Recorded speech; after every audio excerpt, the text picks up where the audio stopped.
So recently I made a card which had some added texture. I had lots of questions about how I created that, so that's what I'm going to be sharing with you today, as well as an easy version.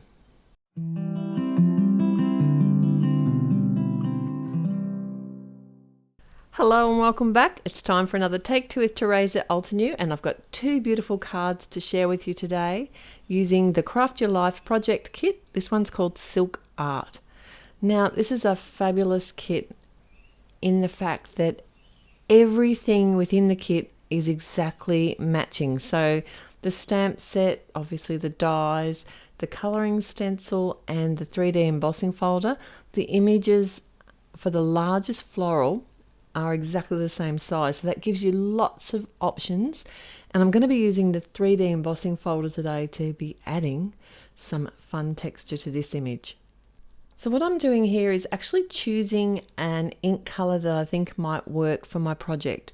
Now the flowers and the leaves are silhouette, so I want to stamp them in one colour and actually be able to colour over top with my pencil. So previously when I used this image, I used the purples and the greens. So I used my base colour as a pale purple, but this time I want to change it up and use a different colour. And I was thinking maybe if I stamped it out with a yellow, then I can add some pinks or reds over the flower portion of the image, but the yellow would also work really well as a base colour for the leaves. So when you're choosing your stamp colour, make sure it's going to be something that's going to coordinate with the silhouette image that you're using. Now this is a really large image, so I am using my Misty here to stamp it out, and I did actually stamp it twice, but you don't need to be too particular when you're stamping because we're going to be colouring over most of it with some pencils anyway. The ink will smooth out as it dries, and it will also dry a little bit lighter than it stamps. So when I was actually stamping it out, I did do a little test piece as well. I'm going to be using the Woodless colouring pencils to colour my image today. Now these are such fun to use. What I'm doing here is actually testing my pencil colours over the ink that I've already stamped, just to make sure I'm happy with the colours that I'm going to use. I wasn't really sure which pinks or reds were going to look the best, so by having this test piece, I wasn't committing to the whole floral image, and I could be sure that I would be happy with the finished colours of my project. So I had actually stamped my image with the Sunray ink, but I chose to sort of add the reds and pinks over top, and that by having the coloured image underneath, it is going to change up the look of these particular pencil colours, but it's also going to give me a great base to work on and mean that I'm going to spend less time colouring because that yellow colour is already there and I'm really just adding the shading. So this is actually real-time colouring right now. It is a slow process, but by having the pre-stamped image, it does actually speed it up just a little bit. I like to kind of come in with the darker colour first and add the shaded area, and then come in and colour over top with my next colour. So I used crimson and rubellite. So the rubellite here I'm just mixing with the crimson.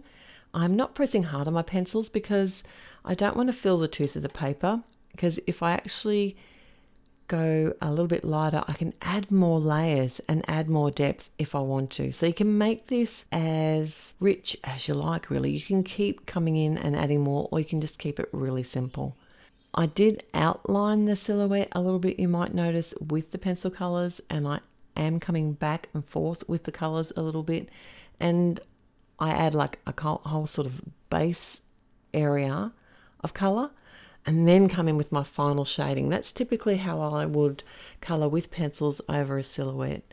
It's a really great way to use your silhouette stamps and have a little bit of relaxing time colouring. Today's all about texture, and I love the added texture that the pencils give you on top of the other texture we're going to add very soon. So I coloured the leaves exactly the same way that I coloured the petals of the flower. I just came in, outlined them, and then layered up the greens. I actually think I used 3 different greens. And then once I was sort of happy with how they looked and how my flower looked, then I could come in and start adding a little bit more shading. But like I said, you can do as little or as much as you want here. So I will list all the colours of pencils that I used at the blog, and the link for that will be in the description below. I went ahead and coloured the second flower with the same pencils, but it looks slightly different because I did more of the crimson, so it made it look a little bit darker. I've used the coordinating die here to cut the whole image out, even though I know I'm only going to use the portion that I've coloured. But by cutting the whole image out, it's just easier. It meant that I only had to fussy cut a small part. Now here's the fun bit. We're going to add some texture using the coordinating embossing folder. Now it is quite easy to line up, but to make certain that it didn't move, I actually did come in and add some low-tack tape. And I did this a couple of times in a couple of different spots over the image. And then I could just run it through my Big Shot machine. You can use whatever die cutting machine that you have. The sandwich might be different, but obviously if you feel like it's being forced, then you need to relook at your sandwich. For me, I just use tab 2, the 3D embossing folder with the cardstock in it, and a top plate. And I find that works really well and gives a lot of dimension just running it through. And there's no pressure as you're running it through. And look at that. It looks incredible. So then I just actually came in and fussy cut around the edges of that image so that I can just use the section that I want. I mean, I could have cut the whole thing out by hand, but having the coordinating die made it so much easier. The trick is also to use the die cut to cut the image out before the embossing, purely because if I ran it back through the die cutting machine, it would flatten out the embossing and I'd have to do it again. So it is easier to do your die cutting before you emboss. Now the sentiment I've got today is the bold thanks die, and I'm only using the thanks portion of it. I'm making sure to keep the little piece of the A. I'm wanting to use the negative piece of the thanks, and I'll keep the letters for another project at a later date. I've die cut it out of a piece of the brushed rose metallic cardstock, and I'm adding golden peach embossed sentiment from the Modern Hello stamp set. And this, I just am loving the combination of this golden peach embossing powder on the rose gold cardstock. It is a stunning combination. Now I'm going to add that directly to the right hand side of my side fold A2 card base, and then I can just add the center of the A back in place. And I like to do this by reinserting the letter into the negative space. Then I know it's going to be sitting exactly where it needs to. Then I just came in and popped up my flower with some foam tape on the center of the card. It is quite a clean and simple card, but I really like the added texture that both the pencils and the 3D embossing folder have given the image. As promised, I've started on my second card now, and this one's going to be real quick and easy. Now this is the coordinating stencil set for the Silk Art project kit. So that means it's actually the same sized image as we have on the 3D embossing folder, just like the stamp was. So it gives us so many options. But what I thought I'd do here was actually blend out the images first. So I'm using the same colors here, using both my large brush and my detailed blending brush to add a second color and add some shading. This took no time at all. It was really easy to do. One thing to be aware of though is you want to make sure that your image is going to fit within your 6-inch embossing folder and through your die cutting machine.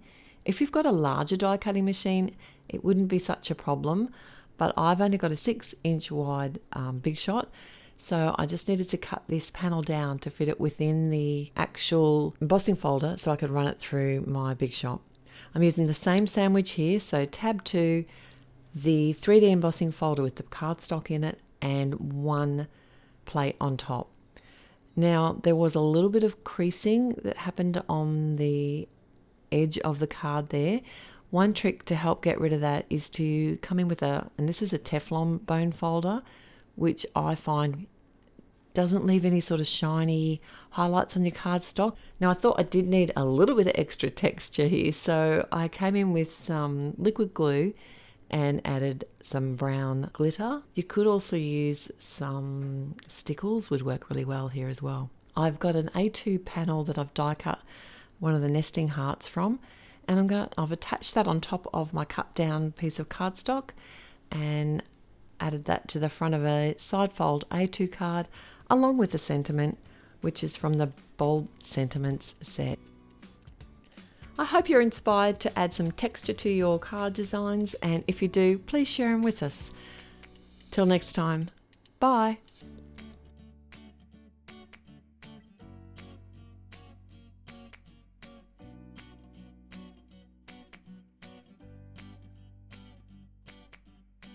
Hello crafters, Jen here. For more tips, techniques, tutorials, and to discover which paper crafting products are right for you, subscribe to Altenew's YouTube channel. Make sure to hit the notification bell so you don't miss any videos. Thanks for watching.